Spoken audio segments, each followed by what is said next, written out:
Ang kwento ni Tomby.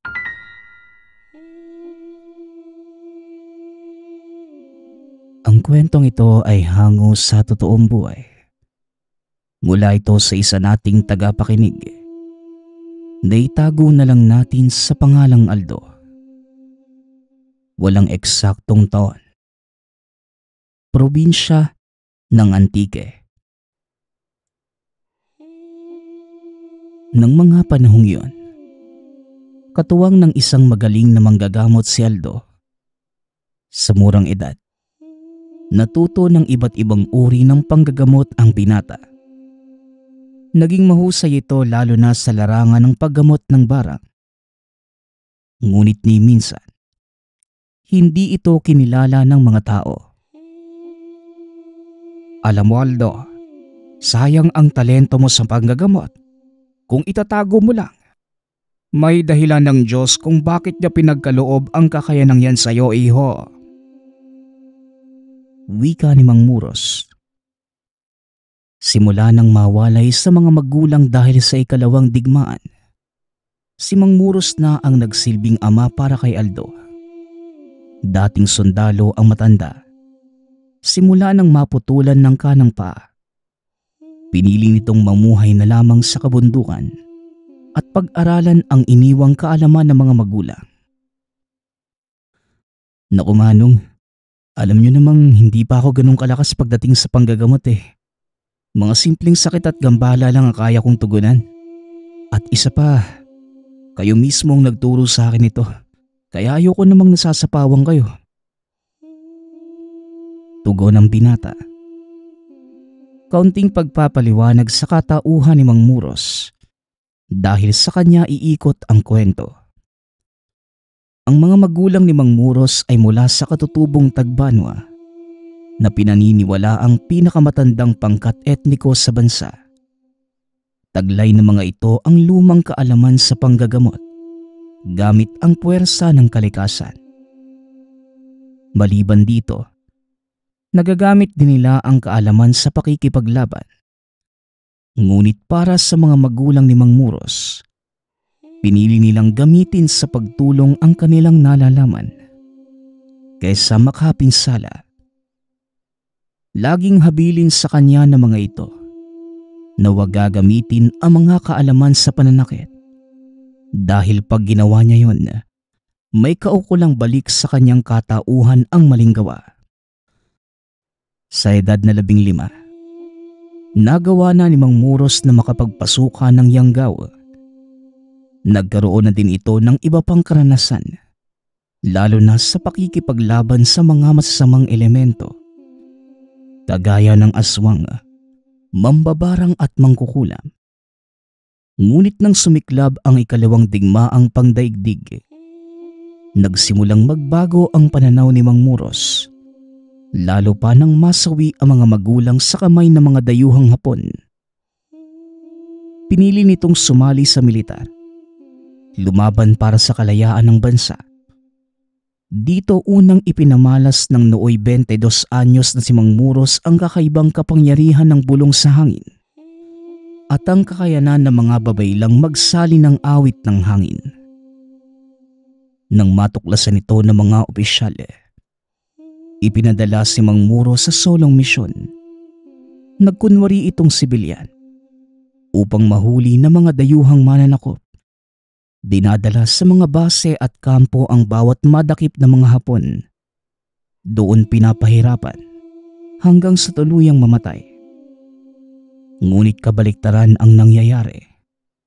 Kapag nakakapasok si Mang Muros sa base ng mga kalaban, sa hindi maipaliwanag na dahilan, namamatay ang mga kalaban nang walang anumang bakas ng pakikipaglaban. Nakakatulog na lamang ang mga ito hanggang sa tuluyan nang lisanin ng kaluluwa ang kanilang katawan. Narating na ni Mang Muros ang halos lahat ng panig ng bansa. Ngunit kagaya ng lahat, dumating din sa puntong naubos ang swerte nito. Hindi sinasadyang nasabuga ng mga bombang itinanim ng mga dayuhan. Inakala ng mga kasamahang patay na ito. Kaya iniwan na lamang nila ang binata. Ngunit dahil sa taglay na kakayanang pagalingin ng sarili, nagawang makaligtas ni Mang Muros. Habang mag-isa, napagtanto nitong walang kwenta ang lahat ng sakripisyong ginawa. Dahil sa huli, iniwanan din siya at pinabayaan ng pamahalaang pinaglingkuran. Masasabing isa si Mang Muros sa mga taong pinakinabangan lang ng gobyerno ng Amerika na mga panahong kailangan pa nila ng tulong. At sa oras na wala ng silbi, bigla na lamang itatapon na parang sirang kagamitan. Ngunit hindi nagtanim ng sama ng loob si Mang Muros. Sa halip, inisip nito na ang nangyari ay isang uri ng pahiwatig na ang kakayanan hindi pinagkaloob para manakit ng kapwa. Ilang taon ang nakalipas, tuluyang humupa ang digmaan. Nalugmok ang bansa. Pinipilit na bumangon mula sa pagkakawasak. Samantalang si Mang Muros na mga panahong yun, tuloy pa din sa pakikipaglaban. Hindi sa mga dayuhang mananakop, kundi sa mga elementong nais gumambala ng kasalukuyang katahimikan. Dito niya nakilala si Aldo, na nooy 7 taong gulang pa lamang. Pag-alagala ito sa kagubatan. Tanging mga nahuhulog na prutas o hindi naman kaya nahuhuling isda ang kinakain. Halos butot balat na lamang si Aldo na mga sandaling yun. Naawa ang matanda, kaya kinupkup niya ito hanggang sa manumbalik ang dating pangangatawan. Simula noon, tinuruan na ng matanda si Aldo ng lahat ng kaalaman nito sa panggagamot. At bilang proteksyon sa sarili, inaral ni Aldo ang kaalaman sa paggamit ng mga mapaminsalang dasal.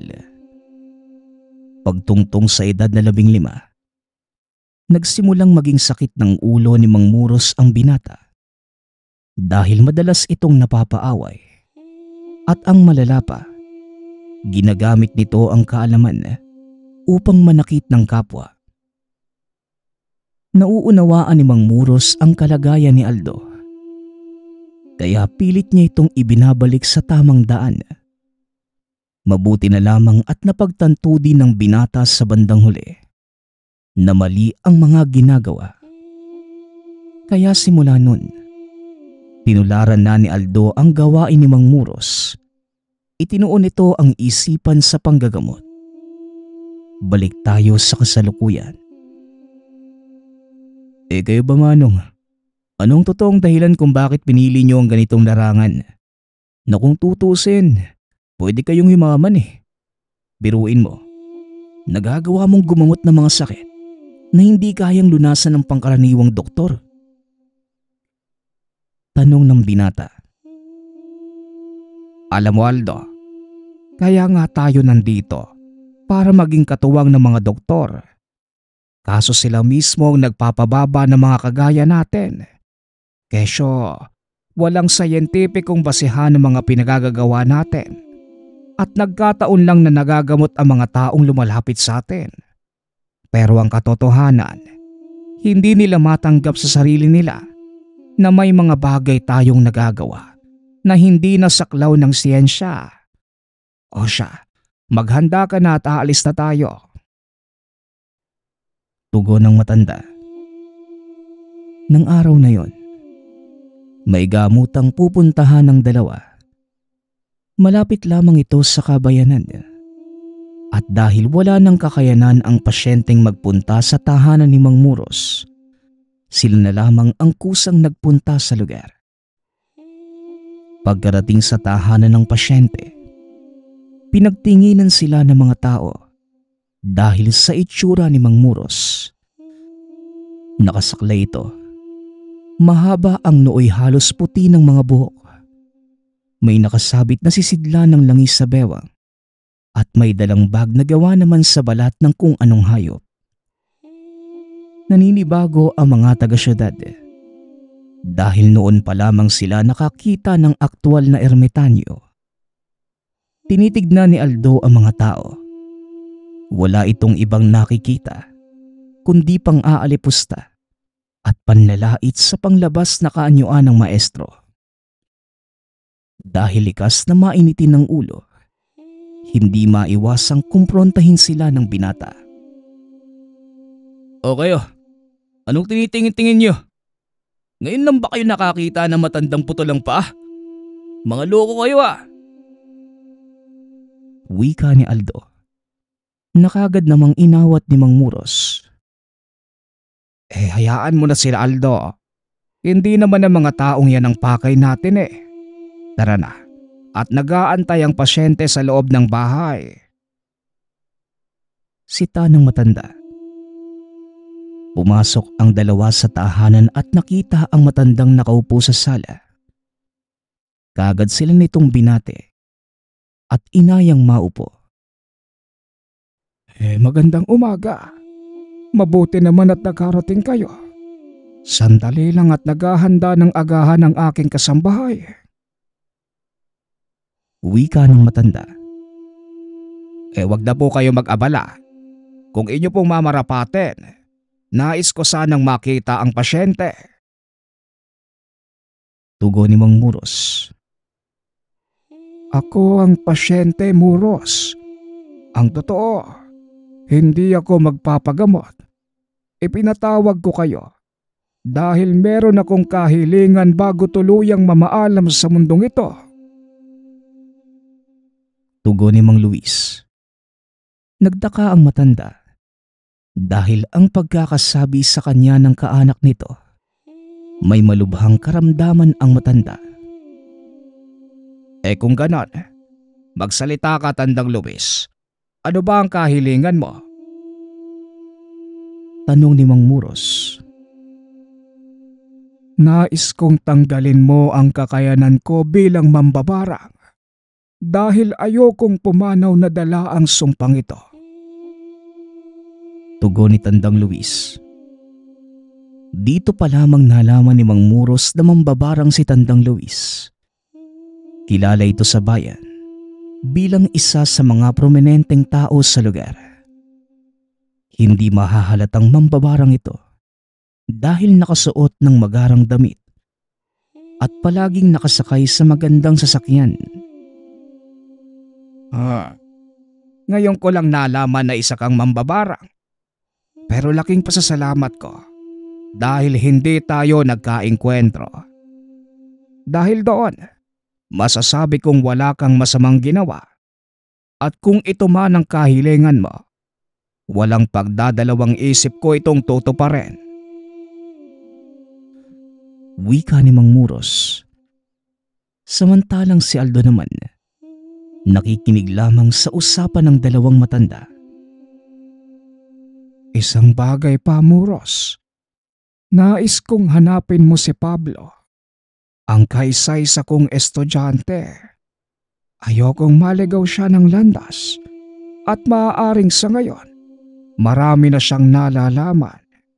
Hindi ko gustong mauwi yun sa wala. Muling kahilingan ni Tandang Luis. Matapos tumayo ito at umakyat sa hagdan, papasok sa silid. Sumunod naman sina Mang Muros at Aldo. Nais mo bang dito nating gawin ang ritual ng pagbawi? Tanong ng matanda. Oo, Muros. Nais kong mamahinga dito sa silid na ito habang pinagmamasdan ang napakagandang tanawin. Tugon ni Tandang Luis. Habang pinagmamasdan ang tanawin sa labas ng bintana, kita mula sa silid ang malawak na lupaing sumasakop sa halos kabuuan ng lugar. Tignan mo nga naman oh. Sadyang ang hindi mo talaga madadala sa pagpanaw ang iyong mga naipundar dito sa mundo. May iwan at may iwan ito. Wika ni Mang Muros. Handa na ako, Muros. Ipinagkakatiwala ko na sa iyo ang lahat. Wika ni Tandang Luis. Nais ko lang ipaalala sa iyo na maaari mong ikamatay ang prosesong ito, Tandang Luis. Pero kung talagang buo na ang loob at pasya mo, simulan na natin. Tugon ni Mang Muros. Sinimulan nito ang ritual ng pagbawi. Ito ang kauna-unahang pagkakataong nakita ni Aldo ang gurong ginawa ang ritual. Isa-isang lumalabas mula sa katawan ni Tandang Luis ang itim na kulisap. Halos sinlaki lang ng butil ng bigas sa mga ito. Ngunit habang tumatagal, unti-unting dumadami ang mga ito. Hanggang sa tuluyang natabunan ang sahig ng silid. Gumagapang din ang mga ito sa katawan ni Aldo at Mang Muros. Pero baliwala sa kanila ang ganitong pangyayari. May mas malala pa silang napagdaanan. At ang ilan sa mga ito, kamuntikan pa nilang ikamatay. Ilang sandali pa, tuluyan nang naubos ang mga insekto sa katawan ni Tandang Luis. At ang mga nakalabas, kusang namamatay at isa-isang nagiging alikabok. Tapos na tayo dito, Aldo. Makakapagpahinga na ng maayos ang matanda. Tara na't umuwi na tayo. Wika ni Mang Muros. Nakahinga ng maluwag ang binata dahil ang buong akala nito, mapapalaban na naman si Mang Muros. Ang buong akala ko, Manong, mapapalabang ka na naman eh. Pero salamat sa Diyos at hindi nangyari ang iniisip ko. Wika ni Aldo. Ngunit lingid sa kalaman ng binata, magsisimula pa lamang ang totoong misyon. Pagkarating sa tahanan, kagad siyang kinausap ng matanda. Aldo, sa palagay ko, napapanahon na para sa una mong misyon. Naalala mo ang sinabi ni Tandang Luis tungkol sa kanya mag-aaral na si Pablo? Wika ni Mang Muros. Paano ko naman nahanapin ang taong yun? Hindi ko pa nga nakikita ang mukha nun, Manong eh. Tanong ni Aldo. Madali lang ang bagay na yan, iho. Kaya mo nang matunto ng isang tao sa pamamagitan ng gamit na naiwan, hindi ba? O heto, gamitin mo ang naiwang panyo ni Pablo. Tugon ni Mang Muros. Kagad naman itong kinuha ni Aldo. Sinimulan ang paghahanap kay Pablo gamit ang naiwan nitong panyo. Inabot ng halos 6 na oras ang binata. Ngunit hindi pa din ito magawang matukoy ang talagang kinaroroonan ng mag-aaral ni Tandang Luis. O anong problema? Mukhang pumupurol na yata ang kakayanan mo ah. Tanong na matanda. Hindi ko nga din alam, Manong eh. Marami kasi ako nakikitang lugar. Mukhang hindi pumipirme sa iisang bayan ang Pablo na to ah. Tugon ni Aldo. Kung ganon, isa lang ang dapat mong gawin. Isa-isahin mo ang mga baryo at bayang pinuntahan ni Pablo. Po, naku naman. Para kang naghahanap ng karayom sa dayami niyan, Manong eh. Hindi ko alam kung mahahanap ko ang taong yan. Pero susubukan ko pa din. Tugon ni Aldo. Matapos ang pag-uusap nila, naghanda na din ng kagamitan ng binata. Kinabukasan maaga pa lamang ay nagpaalam na ito. Mag-iingat ka palagi at palagi mong tatandaan, yang kakayanan mo ay hindi para sa pananakit ng iba ha. Paalala ni Mang Muros. Alam ko na po yun, Manong. Hindi na po kailangan mag-alala. Sige na po, alis na ako ha. Bago pa ako abutin ng katamaran ko. Tugon ng binata. Bagaman hindi alam kung saan magsisimula, itinuloy ni Aldo ang paghanap kay Pablo. Sa isip-isip nito, pagkakataon na para malaman kung hanggang saan ang mararating nang wala ang tulong ng maestro. Napadpad ang binata sa kabilang bayan. Hindi naman ito kalayuan sa kanilang lugar. At sa isip ni Aldo, maaaring naroon lang si Pablo. Buong araw na inikot ni Aldo ang lugar. Ngunit ni isang bakas ng taong hinahanap. Wala itong natagpuan. Kinahapunan, pinili ni Pablong tumuloy papunta sa kabilang bayan. Ngunit bago marating ang bukana ng pinakaunang baryo, dadaan pa ito sa malawak na kakahuyan. Alam ni Aldo na mapanganib ang lugar na yon.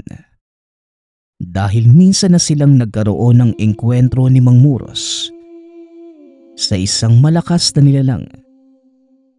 Marahang naglakad si Aldo habang nakikiramdam. Nagtaas na din ng depensa ang binata dahil alam niyang hindi biro ang makipagsagupaan sa isang hindi kilalang nilalang. Lalo pat wala ang kanyang maestro para magturo ng mga dapat gawin. Biglang tumigil ang pag-ihip ng hangin. Nakaramdam ng kakaibang kilabot si Aldo. Nagsindi ito ng sigarilyo at kinuha ang punyal. "Huwag mo nga akong pinaglalaruan. Pagod na ako Di pa ako kumakain. Kaya ngayon, kung ayaw mong malitsyon, lubayan mo ko."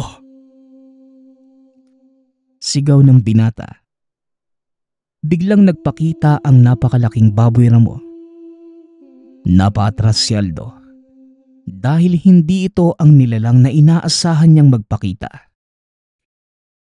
"Anak ng, hindi kita inaasahan wika ni Aldo sa sarili. Laking gulat ni Aldo nang biglang sumugod ang baboy ramo. Dali-daling tumakbo ang binata pabalik sa pinanggalingan. Malayo na ang tinakbo ng binata at nang mapalingon, nakita niyang nakatayo na lamang ang malaking nilalang. Nakatitig lamang ito sa kanya habang nagbubuga ng hangin. Marahang naglakad si Aldo palapit sa nilalang at muli itong sumalakay. Ngunit laking gulat ng binata dahil tila bumangga ito sa isang hindi nakikitang pader. "Ano ka ngayon? Di ka makalabas dyan Pero teka, paano naman ako makakadaan ito?" Tanong ng binata sa sarili. Nagulat siya nang biglang may nagsalita sa likuran. "Hindi siya makakalampas sa hangganan na yan. Habang ikaw naman, hindi ka maaaring tumuloy sa pupuntahan mo nang hindi natatalo ang nilalang na yan."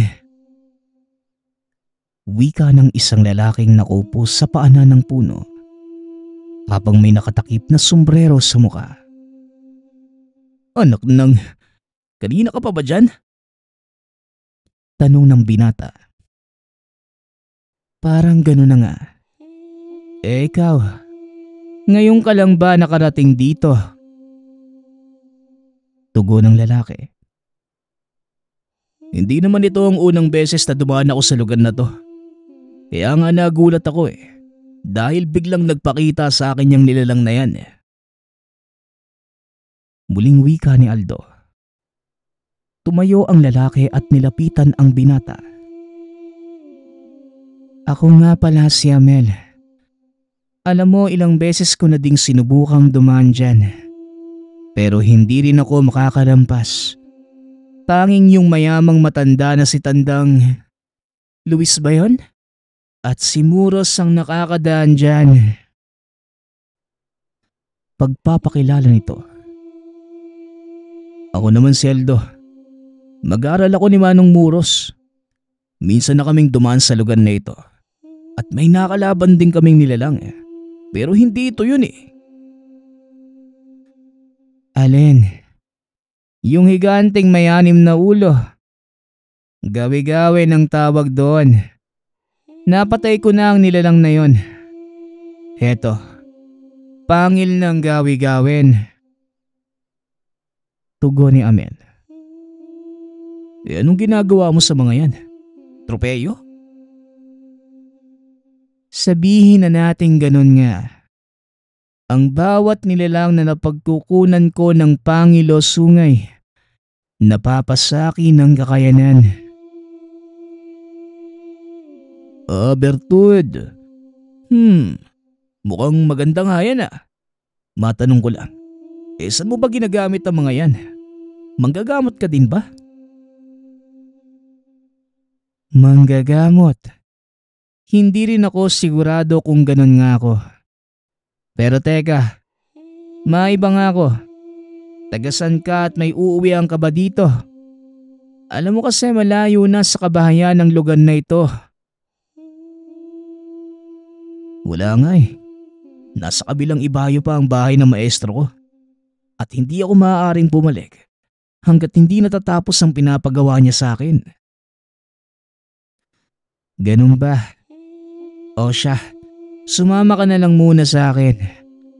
Malapit lang naman dito ang kubong tinutuluyan ko. Pagpasensyahan mo na. Maraming lamok dun eh. Pag-uusap ng dalawa. Kagad namang sumama si Aldo.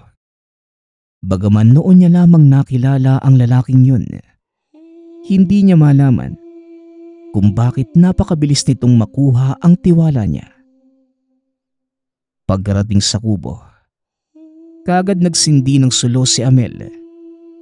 Tumambad kay Aldo ang napakadaming bungo ng hayop. Mula sa bungo ng usa hanggang sa malalaking ulo ng mga nilalang na mukhang kalabaw. Nagustuhan mo ba ang koleksyon ko? Alam mo, gusto ko sanang idagdag sa mga yan yung ulo ng malaking baboy ramo.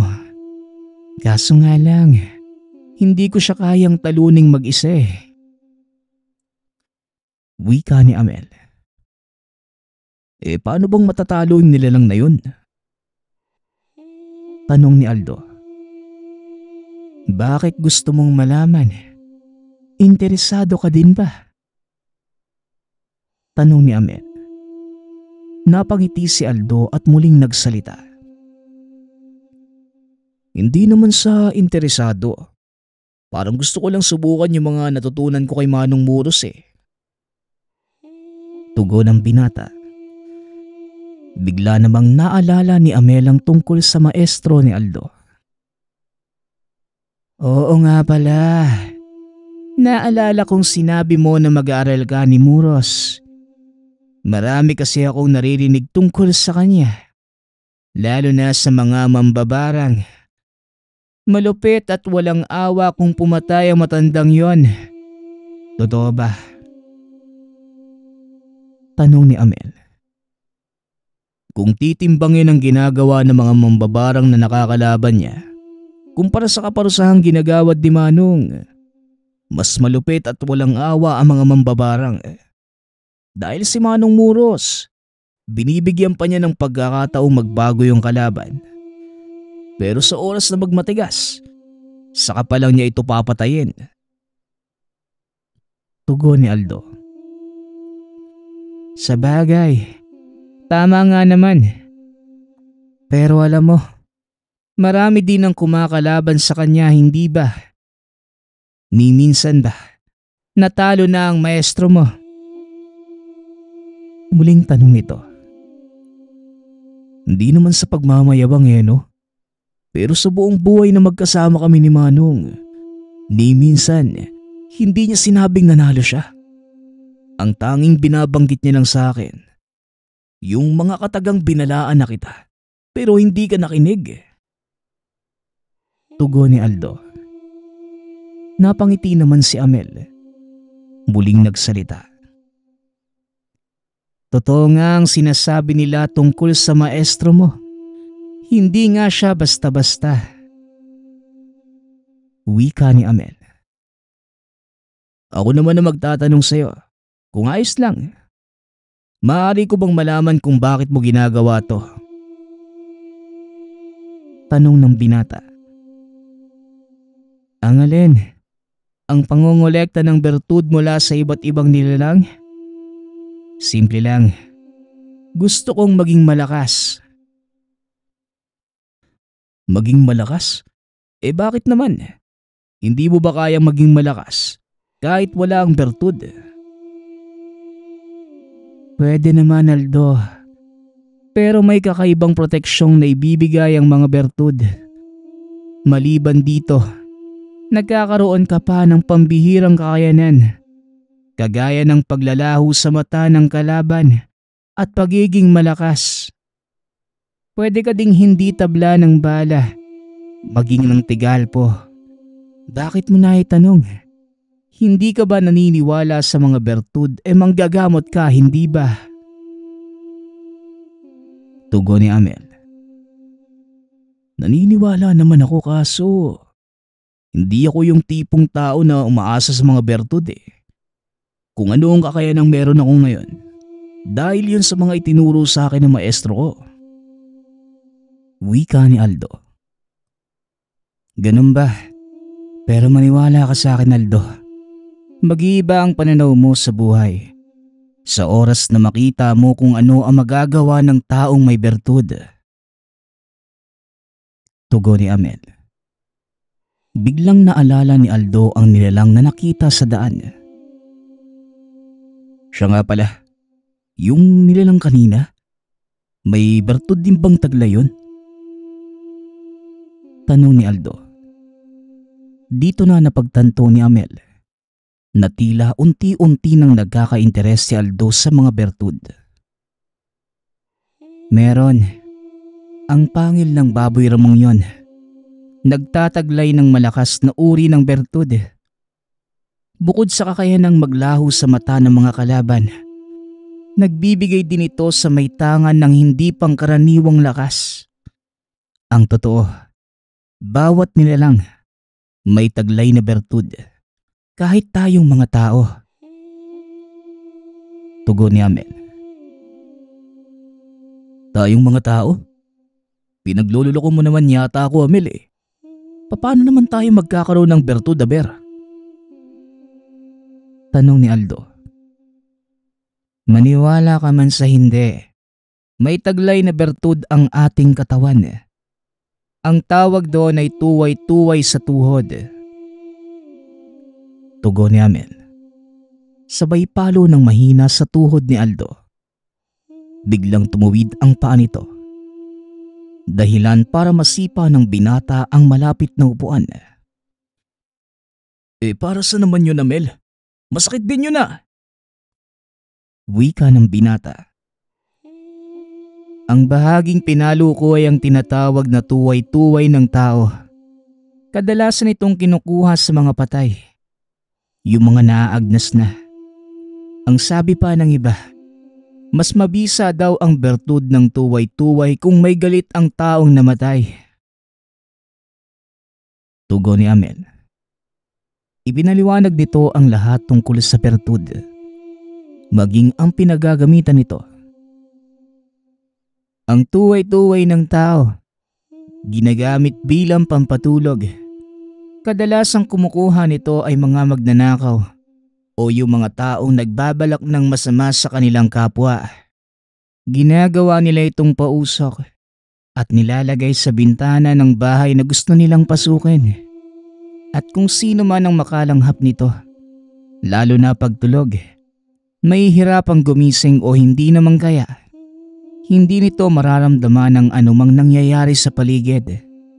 Huwag mong sabihin sa akin, interesado ka sa bertud ng tuway-tuway? Tanong ni Amel. Kabaliktaran, Amel. Hindi ako naghahangad ng isang bertud na magdudulot ng kapahamakan sa kapwa. Kung sinabi mong sa pangil ng baboy mo, yun ang mas interesado ko. Tugon ni Aldo. Kung gusto mo, kunin natin. Tayong dalawa. Ikaw ang magtatago ng bertud, pero akin yung ulo. Kaso lang may problema Kailangan palang mabuhay sa loob ng 2 araw ang nilalang na pagkukunan para masiguro ang bisa ng bertud na ito. Sa oras na mamatay, wala nang kwenta yon. Wika ni Amel. Di ako sigurado sa gusto mong mangyari ha. Pero ang totoo, aminin ko sa'yo, parang gusto kong subukan. Nagkasundo ang dalawa sa pagkuha ng bertud ng malaking baboy ramo. Nang gabi ding yon, pinag-usapan nila ang mga gagawin. Kinabukasan, tila itinaga sa bato ang sinabi ni Amel. Maagang naglakad sa kagubatan ang dalawa upang maghanap ng mga gagamitin. Nanguha si Aldo ng mga yantok upang gawing panali sa gagawing patibong. Ngunit laking gulat nito dahil habang hinihila nito ang pinutol na yantok, biglang nahulog ang malaking sanga ng kahoy papunta kay Amel. Alam ng binatang sa oras na bumagsak ito sa kaibigan, siguradong durog ang katawan nito. Napapikit si Aldo dahil palapit na ang sanga. Ngunit hindi nagawang umiwas ni Amel. Hindi nito narinig na umaray ang kaibigan. At nang tignan niya ito, sinalo ni Amel sa pamamagitan ng isang kamay ang sanga. Huwag kang mag-alala. Protektado ako ng bertud ng pangil ng gawi-gawin. Wika ni Amel. Dito unti-unting nakita ni Aldo ang malaking nilalang na nakaluhod sa likod ni Amel habang pasan-pasan ng malaking sanga. Ano yung nilalang na nasa likuran mo? Tanong ng binata. Yan ang gabay ng mutyang ito. Pasensya na't nakalimutan kong sabihin na sa oras na makuha mo ang bertud ng isang nilalang, nagiging gabay mo ang kaluluwa nito. Tugon ni Amel. Dito lalong tumindi ang pagnanais ni Aldo na makuha ang pangil ng baboy ramo. Tara na, tapos na ako manguha ng mga yantok na gagamitin natin sa patibong. Wika ni Aldo. Kaunting kaalaman. Ang yantok ay ginagamit sa paggawa ng mga muebles. Ngunit mainam din itong gawing panali. Ibinababad ang pinutol na puno nito sa tubig. Pinipisa upang makuha ang pinakabalat nito. Sa ibang pamamaraan naman, hinahati sa maliliit na bahagi ang yantok. Tinatanggal ang pinakagitna para maiwan ang panlabas nitong balat na siyang ginagawang panali. Balik tayo sa kwento. Magaling Aldo, pero hindi natin kakailanganin ng patibong. Naparito tayo sa gubat upang kumuha nito. Wika ni Amel, sabay pakita ng mga bunga ng marang. Ha? Ano ka ba naman, Amel? Bakit hindi mo naman kaagad sinabi?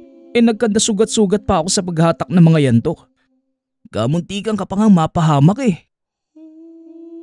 Tugon ni Aldo. Pasensya na Aldo. Hayaan mo sa susunod magsasabi na ako. Tugon ni Amel. Sabay akbay kay Aldo. Puro ka talaga kalukuhan. Tara na nga. Pagkarating sa kubo ni Amel, kaagad nilang sinimula ng paghahanda. Nagtaas ng poder si Aldo, samantalang si Amel naman nagkakarga ng dasal sa mga tangang mutya. Nang matapos na ang dalawa, kaagad silang pumunta sa lugar kung nasa ng malaking baboy ramo. Ikinalat ng mga ito ang hinog na bunga ng marang sa paligid. Kumalat sa hangin ang matapang na amoy. Ngayon, kailangan lang nating mag-antay. Mas makakabuti kung magtatago ka, Aldo. Wika ni Amel. Nalabis namang ipinagtaka ng binata. Bakit naman ako magtatago, Amel? Tanong ni Aldo. Kailangang isa sa atin na maging pain. At ako yon. Ikaw ang huhuli sa nilalang. Sa oras na mahawakan ko ang pangil niya, sumampa ka sa likod at pilitin mo siyang may tumba. Malinaw? Tugon ni Amel. Kaagad humanap na mapagtataguan si Aldo. Napili nito ang isang puno, hindi kalayuan sa kinatatayuan ng kaibigan. Sanay sa pangasosyal do, kaya alam nitong hindi nakakasagap ng amoy ang mga baboy ramo mula sa mataas na lugar. Nang makapwesto na si Aldo, nagsimulang gumawa ng ingay ni Amel. Ilang sandali pa malalakas na kalabog ang narinig ng dalawa. Mula sa hindi kalayuan, nakita nila ang pag-uga ng malalaking puno. Hudi at napaparating na ang nilalang. Bigla itong lumitaw sa likod ni Amel. Sakto ang pwesto ni Aldo sa likod ng nilalang. Kaya inantay nitong salubungin ng kaibigan ang galit na baboy ramo. Ilang sandali pa, nagsalpukan na ang dalawa. Gamit ang pambihirang lakas, pinigilan ni Amel ang rumaragasang baboy ramo. Nang makita ni Aldo na hawak ni Amel ang pangil, mabilis itong tumalon sa likod ng nilalang.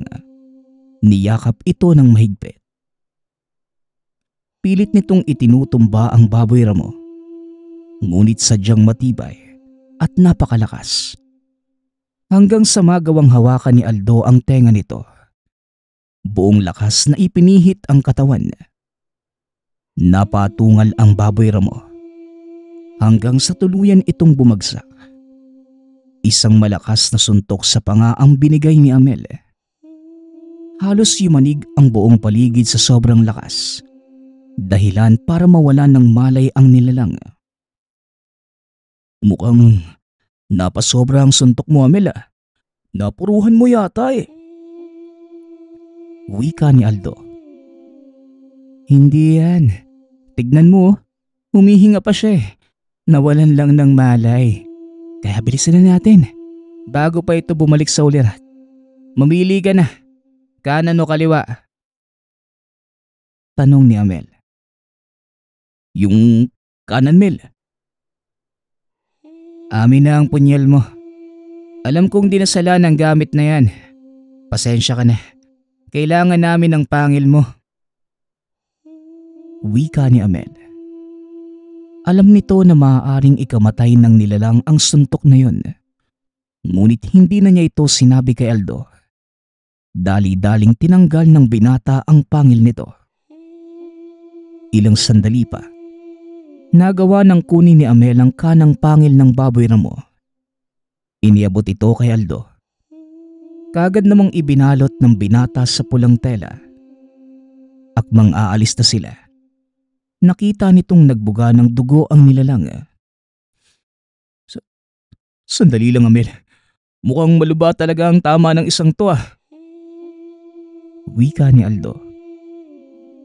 Wala ka na magagawa dyan, Aldo. Mamamatay at mamamatay ang nilalang na yan. Aaminin ko, medyo napuruhan ko nga siya ng suntok. Tugon ni Amel. Naupo si Aldo sa lupa. Hinawakan ang ulo ng nilalang. Nag-usal ito ng mga dasal habang nakapikit. Paulit-ulit niyang ginawa ito hanggang sa inabot sila ng hapon. Inakala ni Amel na masasayang lamang ang pagod ni Aldo. Ngunit laking gulat niya nang biglang kumilos ang nilalang. Anak nang, paano mong nagawang gamutin ang nilalang na yan? Tanong ni Amel. Hindi ba kailangan niyang mabuhay sa loob ng 2 araw?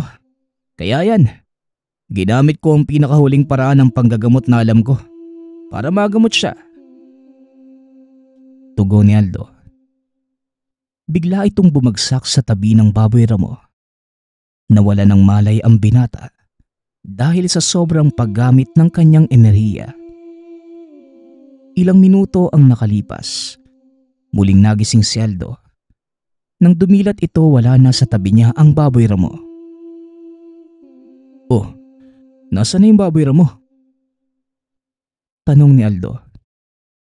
Umalis na. Pero huwag kang mag-alala. Hindi siya namatay. Pero walang silbi yung nakuha nating bertud.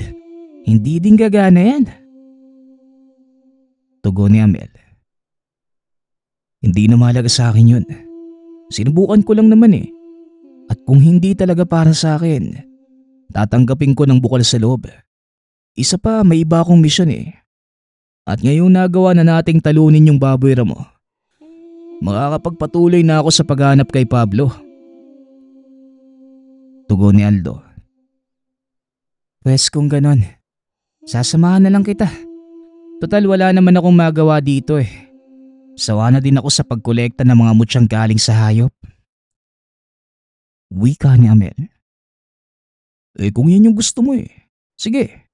Sabagay, kakailanganin ko din naman ng taong nakakaalam ng lugar na pupuntahan ko. Wika ng binata. Kagad nang lumakad ang dalawa. Walang bahid ng panghihinayang kay Aldo. Kahit hindi nito nakuha ang mutya. Ngunit lingid sa kalaman ng binata na may magandang bunga ang kanyang ginawa. Kinagabihan na. Narating nila ang isang baryo at nagtanong-tanong sa lugar tungkol kay Pablo. Isang residente ang nakapagturo dito. Kagad nilang pinuntahan ang lugar. Nakita nitong napakadaming tao. Mukhang may patay yata dyan ah. Baka pwedeng makikain. Wika ni Amel. Puro ka talaga kalokohan, Amel. Gamutan yan oh. Tugon ni Aldo. Teka. Ano ba ang itsura ng Pablo na yon? Alam mo ba? Malalaman natin mamaya. Antayin mo lang na humupa ang tao. Tugon ni Aldo. Naupo ito sa isa sa mga bangkong nakahilera.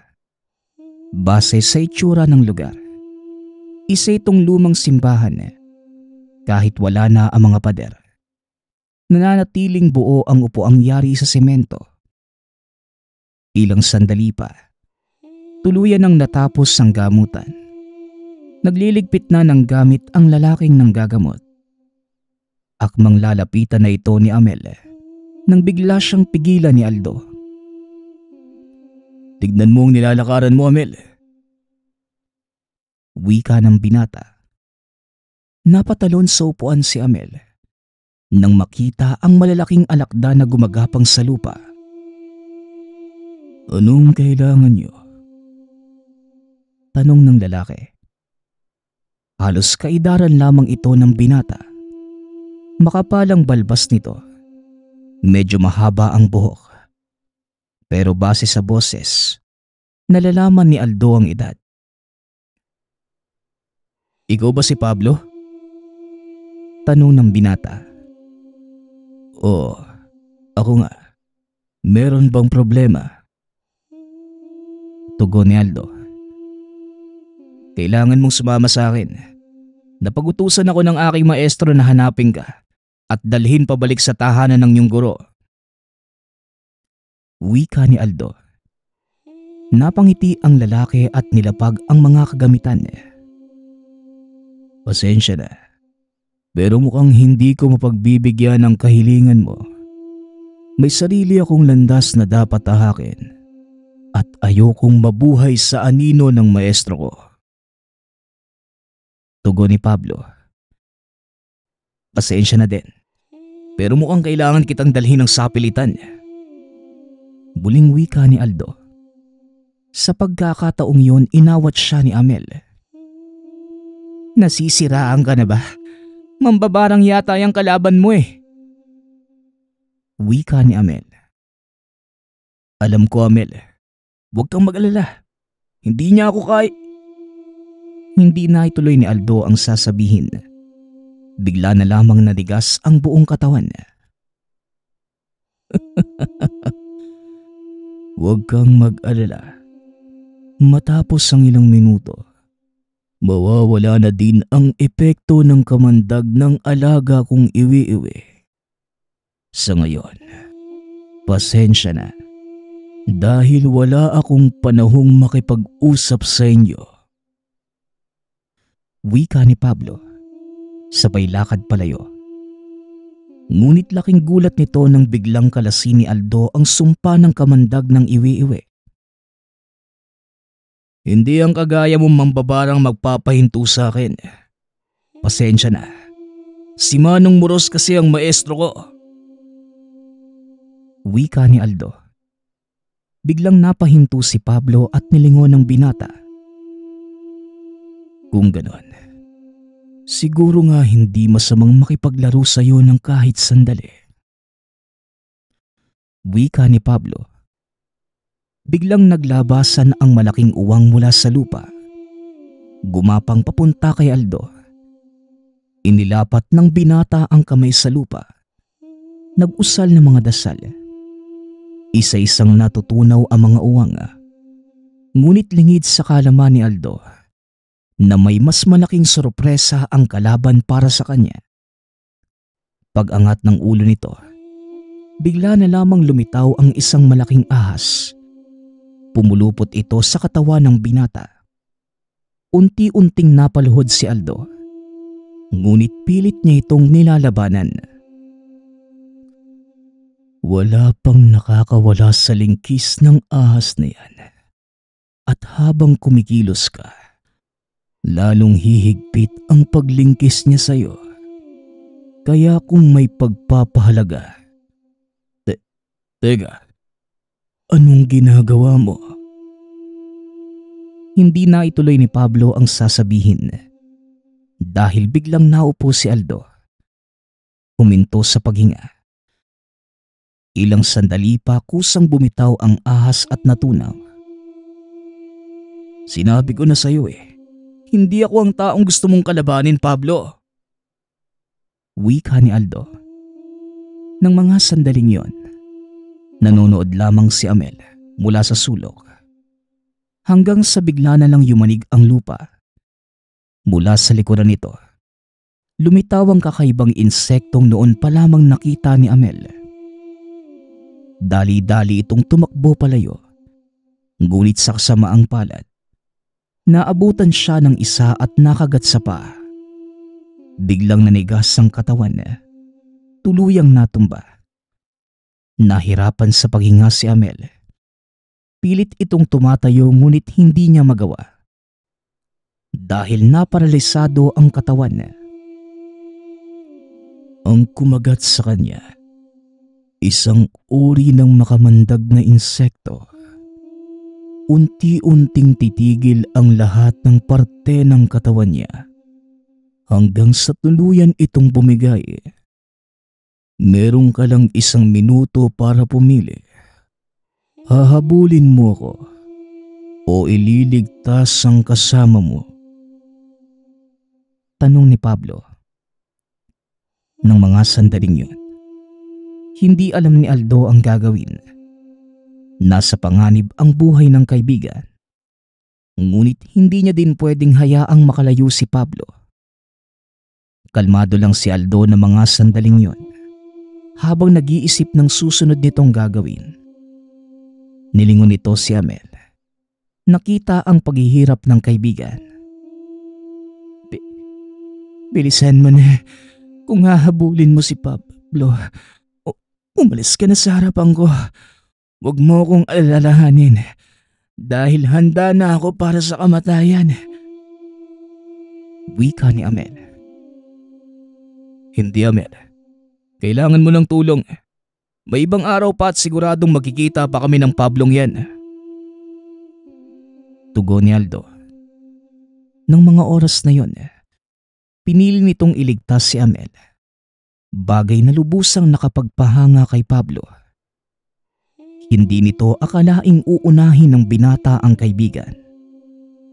Hinawakan nito si Amel sa noo. Nagbulong ng mga dasal. Ilang sandali lang ay biglang nawala ang pamamanhid ng katawan ni Amel. Kaya pala sinabi mong hindi na kailangan ng mga bertud. Dahil may nakabuntot na pala sa'yo. Hindi mo nga lang alam. Wika ni Amel. Nanooy unti-unti nang nanunumbalik ang lakas. Nagtaka naman si Aldo sa sinabi nito. Anong ibig mong sabihin? Anong nakabuntot? Tanong ni Aldo. Itinuro ni Amel ang nilalang na nakatayo sa likuran ni Aldo. Na mga sandaling yon, nakaharap ang nilalang kay Pablo. Ang pangalan ko ay Marakaw. Ako ang baboy ramong ginamot mo. Saka ko na ipapaliwanag pagkatapos natin sa isang to. Wika ng nilalang. Kung ganun, tapusin na natin ang labang to. Tugon ni Aldo. Biglang sumugod ang nilalang papunta kay Pablo. Bagay na hindi inaasahan ng mambabarang. Tumilapon ito sa malayo ngunit kagad ding nakabangon. Isang engkantong gabay. Hindi ba? Mag-aaral ka ni Muros. Bakit meron kang gabay? Tanong ni Pablo. Sa totoo lang, kagaya mo rin ako naguguluhan At ayokong lumala pa ang sitwasyon. Kaya kung ako sa'yo, sumama ka na lang kasi sa akin. Tugon ni Aldo. Ngunit patuloy sa pagmamatigas si Pablo. Hindi nga ako sasama sa'yo. Kagaya ng sinabi ko. Ayokong mamuhay sa anino ni Tandang Luis. Kung sakaling hindi mo pa alam, patay na si Tandang Luis. At huling kahilingan ng matanda bago siya nawala. Ang maibalik ka sa kandili ng kanyang pamamahay. Huwag mo kong pinaglololoko. Dahil alam ko ang kakayanan ni Maestro. Hindi pa siya patay. Ikaw, kung ayaw mong maniwala, bakit hindi ikaw ang mismong magpatunay? Tugon ni Aldo. Ang buong akala ni Pablo ay nililinlang lamang siya ng binata.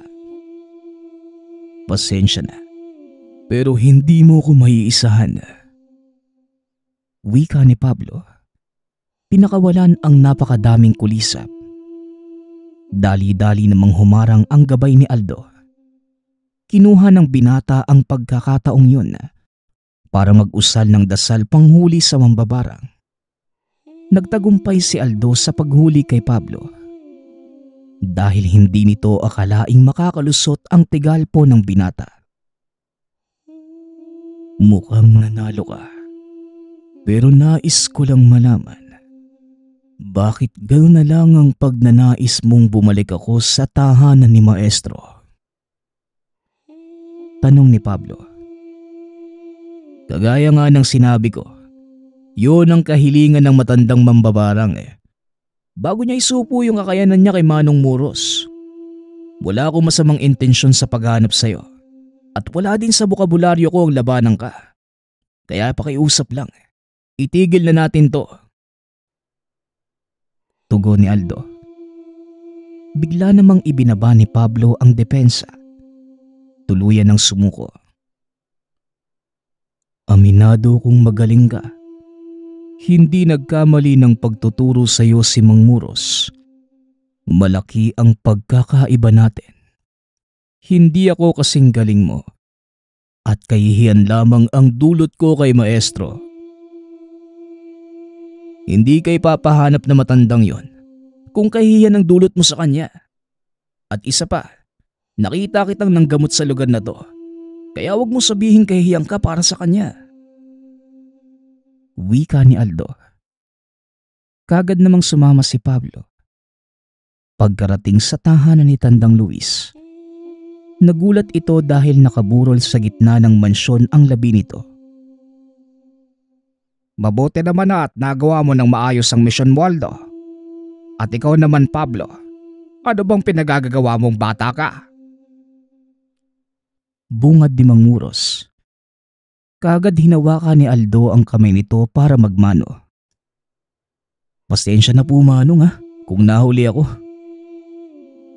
Wika ni Aldo. Walang problema. Hindi pa naman huli. Nakaburol pa si Tandang Luis. Kaya nagtagumpay ka pa din. Totoo nga ang sinabi mo. Wala na nga si Maestro. Wika ni Pablo. Iniwan ng mga ito ang binata upang masolo ang pagkakataong kasama ang Maestro sa huling beses. Ipinakilala naman ni Aldo ang kaibigan kay Mang Muros. Isa pong malaking karangalan ng makilala kayo, Mang Muros. Wika ni Amel. Ganun din ako, Amel. Pero maaari mo bang sabihin sa akin kung ano ang nangyari dito sa mag-aaral ko? Tanong ni Mang Muros. Nakuha po ni Aldo ang bertud ng baboy ramo. Sa katunayan, hindi ko po akalaing magtatagumpay siya dahil nabuhay ang baboy. Pero heto siya ngayon. Maging ako, Amel. Walang kaalam-alam sa kung ano yung nangyari. Pero gayon pa man, masaya akong natapos ang misyong ibinigay sa akin.